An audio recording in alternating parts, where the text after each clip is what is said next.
Hello everyone, this is Pratibha. Welcome back to my channel believe to learn. So friends, जैसा कि हमने आपको promise करा था कि हम आपके लिए यूपी टीजीटी पीजीटी की सब्जेक्ट वाइज बेहतर टेस्ट सीरीज लेकर आएंगे, तो उसी क्रम में हिंदी का नेक्स्ट पार्ट हम लेकर आए हैं। इससे पहले भी हमने कुछ पार्ट कराए हैं, अगर आपने नहीं देखे तो इस वीडियो के बाद आप उन पार्ट्स को भी ज़रूर देखें।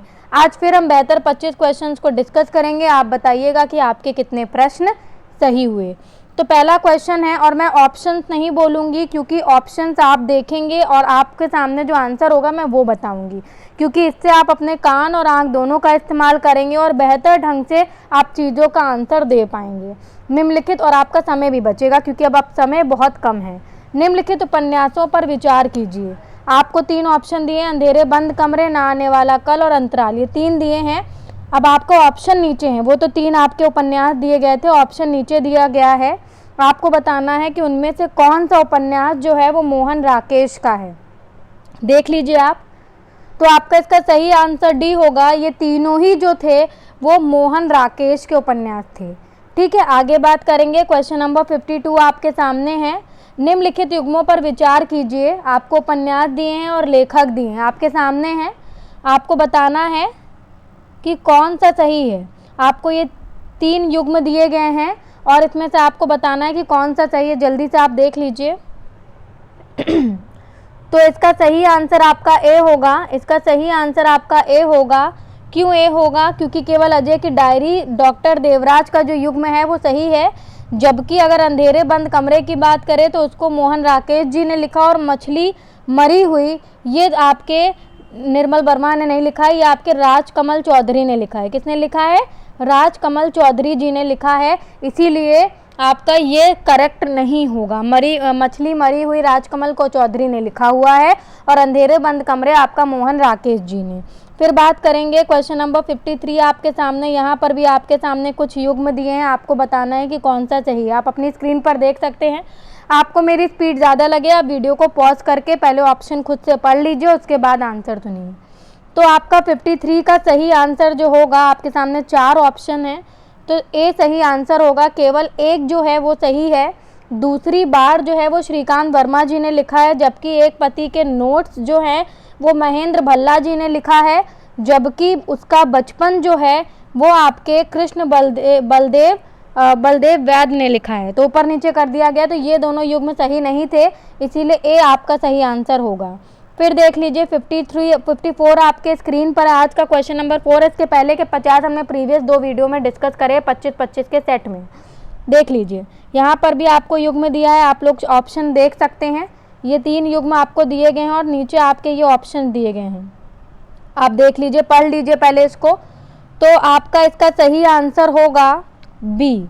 1 और 2 दोनों सही हैं, क्योंकि आपका बंटी के जो लेखक हैं वो मन्नू भंडारी जी हैं, और मित्रों मरजानी के भी लेखक कृष्णा सोबती हैं, जबकि मैया दास की माड़ी निर्मल वर्मा जो दिया है वो गलत है, क्योंकि इनके जो लेखक हैं वो भीष्म जी हैं, भीष्म साहनी जी हैं।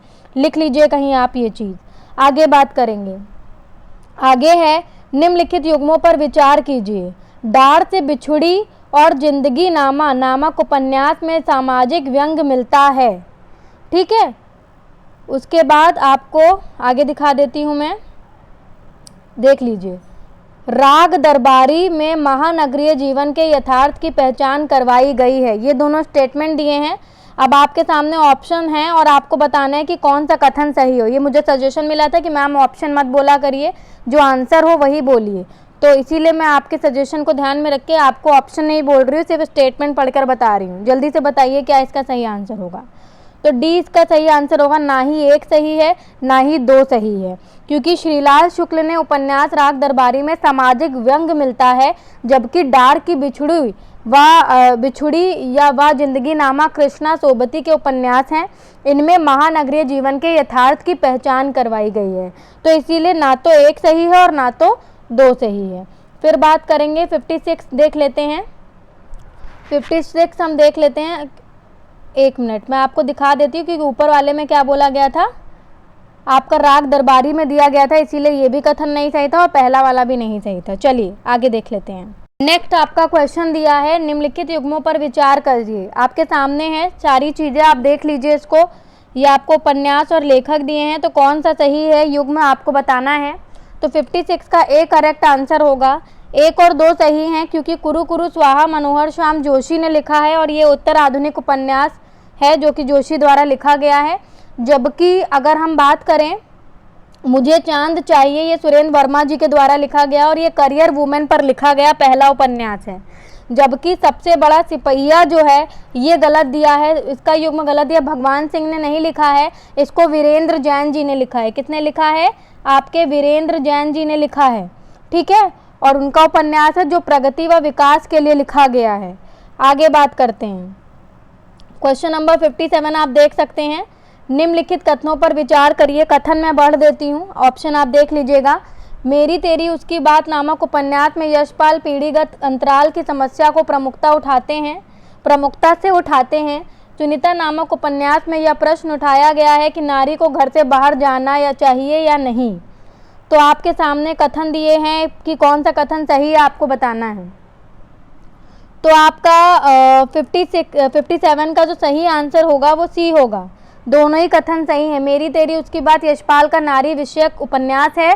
इसके माध्यम से यशपाल पीढ़ीगत अंतराल का प्रश्न प्रमुखता से उठाते हैं और इसी प्रकार सुनीता नामक उपन्यास के माध्यम से जैनेंद्र ने यह प्रश्न उठाया है कि नारी को घर से बाहर जाना चाहिए या नहीं जाना चाहिए। इसीलिए ये दोनों ही कथन जो हैं आपके वो सही हैं, ठीक है। आगे बात करते हैं। क्वेश्चन नंबर 58 देख लेते हैं। निम्नलिखित युग्मों पर विचार करिए। आपको युग्म दिए हैं, आप देख लीजिए, ऑप्शन आपके सामने हैं। उपन्यास और लेखक के कौन सा सही है आपको बताना है। तो सही आंसर आपका ए होगा। क्या फंसे यशपाल जी लेखक हैं इसके, जबकि सुखदा के लेखक आपके जैनेंद्र जी हैं और कुंतों के लेखक आपके भीष्म साहनी जी हैं। इसीलिए ये दोनों सही नहीं युग्म थे, ये आगे पीछे दिए गए थे, जबकि ये जो था केवल एक आपका सही था। फिर बात करेंगे 59 की, आप अपनी स्क्रीन पर देख सकते हैं। निम्नलिखित युग्मों पर विचार करिए। अमिता नामक उपन्यास में विश्व शांति के मुद्दों पर बारीक चिंतन किया गया है। कल्याणी में भारतीय कामकाजी स्त्री को अंकित किया गया है। आपको नीचे कथन दिए गए थे कि कौन सा कथन सही है आपको बताना है। तो आपका जो सही आंसर होगा वो सी होगा। 1 और 2 दोनों सही हैं क्योंकि अमिता नामक उपन्यास में यशपाल ने विश्व शांति के मुद्दों पर बारीक चिंतन किया है, जबकि कल्याणी उपन्यास में ज्ञानेंद्र ने पहली बार भारतीय कामकाजी स्त्री को अंकित किया है। कल्याणी ने विदेश से डॉक्टरेट की डिग्री ली है, फिर भी पति के शोषण के प्रति उसमें कोई चेतना नहीं है। इस पर उन्होंने सवाल उठाए हैं, ठीक है। आगे बात करते हैं, आगे बात कर लेते हैं। बहुत बेहतर क्वेश्चन आप सभी के लिए लाए गए हैं, अलग अलग जगह से उठाए जाते हैं, अलग अलग बुकों को देखा जाता है, उसके बाद आपके लिए बेहतर से बेहतर कंटेंट लाया जाता है। तो आप भी वीडियो को शेयर करा करिए। यशपाल ने झूठा सच उपन्यास के विषय में निम्नलिखित कथनों पर विचार कीजिए। यह 2 खंडों का उपन्यास है। प्रथम खंड में कांग्रेस की राजनीति के प्रति आलोचना है। दूसरे खंड में हिंदू मुस्लिम सामाजिक संस्कृति को संपूर्ण जीवन के साथ प्रस्तुत किया गया है। अब आपको यहाँ 4 ऑप्शन दिए गए हैं, आप देख लीजिए कौन सा सही है। जो कथन होते हैं वो मैं बोल देती हूँ, बाकी ऑप्शन आप अपने आप से देख सकते हैं। तो आपका 60 का सही आंसर ए होगा, केवल एक सही है। झूठा सच यशपाल का एक श्रेष्ठ उपन्यास है। इसके 2 खंड हैं। प्रथम खंड में हिंदू मुस्लिम सामाजिक संस्कृति को संपूर्ण जीवंतता के साथ प्रस्तुत करता है, वहीं दूसरे भाग में कांग्रेस की राजनीति, इसमें उल्टा कर दिया इन्होंने। प्रथम खंड में कांग्रेस की राजनीति दे दी और दूसरे खंड में हिंदू मुस्लिम सामाजिक संस्कृति को संपूर्ण जीवन के साथ प्रस्तुत किया गया, ये बोल दिया, जबकि उल्टा होगा। प्रथम में ये हुआ है और द्वितीय में कांग्रेस की राजनीति को बताया गया है। तो पहला कथन तो सही है कि झूठा सच यशपाल का एक श्रेष्ठ उपन्यास है जिसमें 2 खंड हैं, लेकिन प्रथम खंड में हिंदू मुस्लिम सामाजिक संस्कृति को दिखाया गया है, जबकि वहीं दूसरे भाग में कांग्रेस की राजनीति के प्रति आलोचना तथा देश का भविष्य, देश की जनता के निहित होने की बात जो है वो कही गई है। तो इसीलिए केवल एक सही। यहाँ पर देखिए कितना कंफ्यूजिंग क्वेश्चन पूछा। अगर आपने सही से क्वेश्चन को नहीं पढ़ा तो आप बहुत लाजमी है कि बहुत आसान से क्वेश्चन भी गलत कर देंगे, ठीक है। तो क्वेश्चन को ध्यान से पढ़िए। पढ़ना जितना ज़्यादा इम्पॉर्टेंट उससे कई ज़्यादा इम्पॉर्टेंट है क्वेश्चन को ध्यान से पढ़ना। निम्नलिखित कथनों पर विचार करिए। परिकथा उपन्यास के लेखक भीष्म साहनी हैं। बसंती उपन्यास के लेखक फणीश्वर नाथ रेणु हैं। आपके सामने ऑप्शन दिए हैं, आप देख सकते हैं, बताइए कौन सा कथन सही है। तो आपका डी सही है, ना तो एक सही है ना तो दो सही है। क्यों? क्योंकि परिकथा उपन्यास फणीश्वर नाथ रेणु का है। अगर हम बात करें इसकी तो ये भीष्म साहनी का नहीं है, यहाँ पर भी ऊपर नीचे कर दिया। ये किसका है? फणीश्वर नाथ रेणु का है। इसमें बिहार की पूर्णिया जिले के परानपुर गांव की कथा है। ठीक है, इसमें यथार्थ तो है पर मूल्यों के तिरोहण पर पैदा होने वाले अवसाद और आपको करुणा नदारद हैं देखने को मिलेंगे। इसमें उद्देश्य अंचल की समस्याओं को प्रकाशित करना ही रह गया है। खैर, ज़्यादा इस पर डिटेल में नहीं जाते हैं। उसके अलावा अगर हम बात करें बसंती की, तो बसंती के लेखक जो हैं वो भीष्म साहनी जी हैं। ठीक है, बसंती के लेखक जो हैं भीष्म साहनी हैं। इसमें राजस्थान के अप्रवासियों की झुग्गी में रहने वाली एक भावुक लड़की की कहानी है। ठीक है, उपभोक्ता संस्कृति कैसे व्यक्ति को सुविधाओं के लालच में कृत्रिम बना देती है, इसकी अभिव्यक्ति है इसमें। तो ये चीज़ आपको पता होनी चाहिए। आगे बात करते हैं, देख लीजिए क्वेश्चन नंबर 62 है, पृथ्वीराज रासो में किस हिंदी उपभाषा के प्रारंभिक स्वरूप के दर्शन होते हैं? जल्दी से बताइए, आपके सामने ऑप्शन दिए गए हैं। तो आंसर इसका होगा ब्रज भाषा के। पृथ्वीराज रासो एक मध्यकालीन ग्रंथ है जिसमें ब्रज भाषा के उद्भव तथा इसके प्रारंभिक साहित्यिक स्वरूपों के दर्शन होते हैं। यह एक अखिल भारतीय साहित्यिक भाषा मानी गई है जिसका इतिहास अति विस्तृत है। तो आपको ये पता होना चाहिए। नेक्स्ट है 63, देख लीजिए, निम्नलिखित में कौन सा साहित्य ब्रज भाषा से संबंधित है? आपके सामने ऑप्शन दिए गए हैं, देख लीजिए आप कौन सा संबंधित है। तो आपका सही आंसर जो होगा वो डी होगा, उपयुक्त सभी। जो ये प्राकृत आपका जो ये सभी हैं ये साहित्य वस्तुतः ब्रज भाषा से संबंधित है। ब्रज भाषा आदिकाल से पिंगल परंपरा में उपस्थित थी। प्राकृत पांगलम में इसके आरंभिक रूप के दर्शन होते हैं और यह नाथ तथा खुसरो साहित्य में भी आपका द्रष्टव्य है। ठीक है, तो ये चीज़ आपको पता होनी चाहिए। सभी जो हैं ये इससे संबंधित हैं। आगे बात करेंगे, 64 आपके सामने है। मैं थोड़ा सा छोटा कर दी ताकि आपको दिख जाए। निम्नलिखित कथन दिए गए हैं, कथन मैं बोल देती हूँ। राजस्थानी बोली वास्तव में मारवाड़ी तथा जयपुरी बोलियों का मिश्रण है। साहित्यिक समृद्धता और हिंदी से भिन्नता इसे एक भाषा के रूप में मान्यता प्राप्त करने हेतु प्रमुख दावे हैं। कौन सा ऑप्शन सही है आपको बताना है। तो 64 का सही आंसर सी होगा, दोनों ही सही हैं। उपयुक्त दोनों का कथन जो है वो सत्य है। राजस्थानी वास्तव में कोई विशेष बोली नहीं है, अपितु यह मारवाड़ी तथा जयपुरी बोलियों का ही मिश्रित रूप है। अब इसे एक पृथक भाषा के रूप में मान्यता देने की मांग उठने लगी, जिसके लिए कथन 2 में वर्णित दावे जो प्रस्तुत किए गए हैं वो बिल्कुल सही हैं। ठीक है, आगे बात करते हैं, देख लेते हैं क्वेश्चन नंबर 65। देख सकते हैं आप, सामने आपके कथन दिए हैं। निम्नलिखित कथनों पर विचार कीजिए। प्रेमचंद ने अपने उपन्यासों में व्यक्ति और उसकी वैयक्तिक समस्याओं का मुखर किया। जयशंकर प्रसाद ने अपने उपन्यासों के माध्यम से समाज व सामाजिक समस्याओं को प्रमुखता से उभारा है। आपको बताना है कौन सा कथन सही है। आपके सामने ऑप्शन दिए गए हैं। तो इसका सही आंसर डी होगा आपका, ना तो एक ना तो दो। प्रेमचंद की परंपरा से अलग हटकर जयशंकर प्रसाद एवं निराला ने उपन्यास लिखे। तो आपको पता होना चाहिए यहाँ पर जो बोला गया है कि उनसे मतलब पहली बात तो उन्होंने बोला कि प्रेमचंद ने अपने उपन्यासों में व्यक्ति और उसके वैयक्तिक समस्याओं की बात करी है। तो जो प्रेमचंद की परंपरा से अलग हटकर जयशंकर प्रसाद और निराला ने उपन्यास लिखे, प्रेमचंद ने अपने उपन्यास में समाज व सामाजिक समस्याओं की बात करी है, ठीक है, को प्रमुखता दी। किंतु प्रसाद ने व्यक्ति और जो प्रसाद हैं उन्होंने समाज, यहाँ पर उल्टा कर दिया गया। प्रेमचंद ने समाज और सामाजिक समस्याओं के बारे में बात करी है, जबकि अगर हम बात करें जयशंकर प्रसाद जी की तो जयशंकर प्रसाद ने व्यक्ति और उसकी वैयक्तिक समस्याओं की बात करी है। तो ये दोनों गलत हो गए, इसीलिए इन्होंने देखो कितनी बारीकी से आपको कंफ्यूज करा। और ऐसे ही कंफ्यूज करेंगे एग्जाम में भी, आंखें कान नाक खुले नहीं रखे तो दिक्कत हो जाएगी। सूची 1 को सूची 2 से सम्मिलित करना है। आपके सामने उपन्यास और लेखा सूची विषय दिए गए हैं, आपको बताना है कि कौन किसका विषय है। मैं आपको ऐसे ही नीचे कूट दिखाने की जगह ऐसे ही बताए दे रही हूँ। निर्मला जो है निर्मला का जो विषय है वो अनमेल विवाह है, जिसमें एक स्त्री का विवाह किसी एक अधेड़ उम्र के इंसान से हो जाता है। तो अनमेल विवाह की बात है विषय इसका। ठीक है। अगर हम बात करें कर्म भूमि की, तो कर्म भूमि जो है वो अछूतोद्धार के ही बारे में है। उसके बाद अगर हम भिखारणी की बात करें तो वो अंतर्राज्यीय विवाह के बारे में है, जबकि रंग भूमि की बात करें तो वो किसानों की समस्या के बारे में है। ठीक है, तो ये आपका सही आंसर होगा।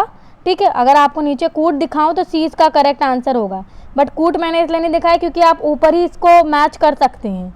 ओके, आगे बात करते हैं। 67 आपके सामने दिया है, आपको युग्म दिया है, आपको बताना है कौन सा युग्म सही है। आपके सामने उपन्यास और उनके लेखक दिए गए हैं। सही आंसर आपका होगा सी, केवल 3 सही है। देशद्रोही तो यशपाल जी ने लिखा हुआ है, लेकिन बूंद और समुद्र जो है वो आपके अमृतलाल नागर ने लिखा है, ना कि उपेंद्र नाथ अश्क ने। जबकि गिरती दीवार आपका उपेंद्र नाथ अश्क ने लिखा है, ना कि अमृतलाल नागर में। तो ये चीज़ आपको क्लियर होनी चाहिए। आगे पीछे ये हम एज्यूम मत कर लीजिएगा कि नीचे ही वाला या ऊपर ही वाला सही होगा, बाकी आगे पीछे होगा। वो बीच का भी कर सकते हैं, आगे का भी कर सकते हैं, पीछे का भी कर सकते हैं। तो आंखें नाक कान सब खुले रखने हैं आपको पेपर सॉल्व करते वक्त। ठीक है, निम्नलिखित युग्मों पर विचार कीजिए। आपको उपन्यास और लेखक दिए हैं, आप फिर से बताना है कि कौन सा सही है। ऐसे ही प्रश्न आएंगे।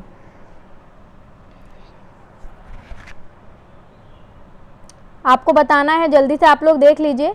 तो देखिए इसका जो सही आंसर आपका होगा, अगर हम बात करें इसके सही आंसर की, तो ए इसका करेक्ट आंसर होगा। ठीक है, ए इसका करेक्ट आंसर होगा, मतलब केवल एक सही है। सुनीता ज्ञानेंद्र जी ने ही लिखी है। लेकिन अगर हम सन्यासी की बात करें तो वो इला चंद्र जोशी जी ने लिखी। इसमें एक ही क्वेश्चन में आपके बहुत सारे क्वेश्चन तैयार हो जाते हैं। 3 क्वेश्चन तो बन गए कि किसने क्या लिखा है। पथ की खोज जो है वो आपके डॉक्टर देवराज जी ने करी है, मतलब ये उपन्यास उन्होंने लिखा हुआ है। ठीक है, तो इसीलिए केवल एक सही है, बाकी के नहीं सही हैं। आगे बात करेंगे। क्वेश्चन नंबर 69 आपकी स्क्रीन पर है। निम्नलिखित युग्मों पर विचार करना है। फिर से आपको दिया है ऑप्शन आपको दिख रहे हैं सारे, जल्दी से आप देख लीजिए। तो 69 का सी सही है, केवल 3 आपका सही है। पीली आंधी जो है वो आपका प्रभा खेतान ने ही लिखी है, जबकि जिंदगी नामा जो है वो आपके कृष्णा सोबती जी ने लिखी है, जबकि मैं और मैं आपकी मृदुला गर्ग जी ने लिखी है। तो यहाँ पर भी आगे पीछे करा गया, इसीलिए आपका केवल 3 जो है वो सही है। नेक्स्ट क्वेश्चन है, निम्नलिखित कथनों पर विचार करिए। किस्सा गुलाम नामक उपन्यास में IIT में हरिजनों से भेदभाव की कहानी प्रस्तुत की गई है। परिशिष्ट उपन्यास में शूद्र जाति में पैदा हुए एक युवक की कहानी प्रस्तुत की गई है। आपको सामने 4 ऑप्शन दिए हैं, आपको बताना है कौन सा सही है। देखिए इसका सही आंसर डी होगा, ना तो 1 सही है ना तो 2 सही है। क्यों ऐसा है? क्योंकि जो गिरिराज किशोर का परिशिष्ट उपन्यास है, परिशिष्ट उपन्यास किसका है? गिरिराज किशोर का। IIT में हरिजनों पर होने वाले भेदभाव को प्रस्तुत करता है। यहाँ पर एक युवक की कहानी प्रस्तुत शूद्र जाति में नहीं, पैदा होने वाले के लिए नहीं, जबकि यहाँ पर हरिजन से भेदभाव की कहानी को प्रस्तुत करता है। उल्टा यहाँ पर भी बोला गया, और कोई ज़रूरी नहीं कि हर बार उल्टा दिया हो, तब भी आप हो सकता है कि सोचे कि भाई उल्टा ही दिया जाता। तो ये चीज़ नहीं एज्यूम करनी, क्वेश्चन को ध्यान से पढ़ना है। जबकि जो आपका रमेश चंद्र शाह का किस्सा गुलाम है, ठीक है, उसमें शूद्र जाति में पैदा हुए एक युवक की कहानी है। तो ये उल्टा दिया गया है, इसीलिए ना तो 1 सही है ना तो 2 सही है। 71 देख लेते हैं। मनोहर श्याम जोशी, सुरेंद्र वर्मा, वीरेंद्र जैन किस धारा के उपन्यासकार हैं? आपके सामने 4 ऑप्शन दिए हैं, तो 71 का बी करेक्ट आंसर होगा, उत्तर आधुनिकता के। हिंदी उपन्यासों की विकास यात्रा की नवीन कड़ी में वे उपन्यास आते हैं जो किसी न किसी रूप में उत्तर आधुनिकता या पोस्ट मॉडर्निज्म से प्रेरित हैं। उत्तर आधुनिकता एक अवधारणा है जो मध्यकालीन भावुकता व आस्था तथा आधुनिक वैज्ञानिकता तार्किकता दोनों के ही केंद्रीकरण का निषेध करती हैं। ठीक है, तो इस धारा के जो प्रमुख उपन्यासकारों में मनोहर श्याम जोशी, आपके सुरेंद्र वर्मा, वीरेंद्र जैन जो हैं वो आदि लोग आते हैं, ये प्रमुख हैं। ठीक, फिर 72 बात करते हैं।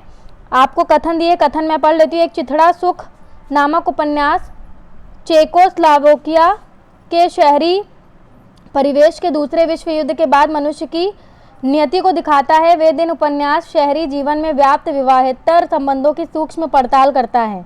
ऑप्शन आपके सामने, आप बताइए कौन सा कथन सही है। इसमें भी आपका डी करेक्ट होगा, ना तो ए सही है ना तो बी सही है। ठीक है, ना तो 1 सही है ना तो 2 सही है। निर्मल वर्मा जो हैं उन्होंने महानगरीय बोध के महत्वपूर्ण उपन्यासकार हैं। वो उनका उपन्यास जो वे दिन था, उसमें उसमें क्या करा गया, इसमें भी उल्टा दिया गया है, ठीक है। उसमें क्या करा गया है, उनका उपन्यास वे दिन जो था उसमें चेकोस्लोवाकिया के शहरी परिवेश में दूसरे विश्व युद्ध के बारे में मनुष्य की नियति को दिखाता है, जबकि दिल्ली पर आधारित उपन्यास एक चिथड़ा सुख शहरी जीवन में व्याप्त विभाजतर संबंधों के सूक्ष्म पड़ताल करता है। तो यहाँ पर भी उल्टा दिया गया है, इसी वजह से ना तो एक सही है ना तो दो सही है। ओके, उल्टा दिया गया मतलब जो विषय था वो दूसरे का दूसरे में दिखाया गया है। निम्नलिखित कथनों पर विचार करना है आपको। दीर्घतपा उपन्यास के लेखक भीष्म साहनी हैं, जबकि तमस उपन्यास के लेखक आपके फणीश्वरनाथ रेणु हैं। क्या ऑप्शन सही है आपका? तो डी ऑप्शन सही है, ना तो एक सही है ना तो दो सही है, क्योंकि आपका दीर्घतपा उपन्यास के लेखक आपके फणीश्वरनाथ जी हैं, ठीक है। इसके लेखक फणीश्वरनाथ रेणु जी हैं।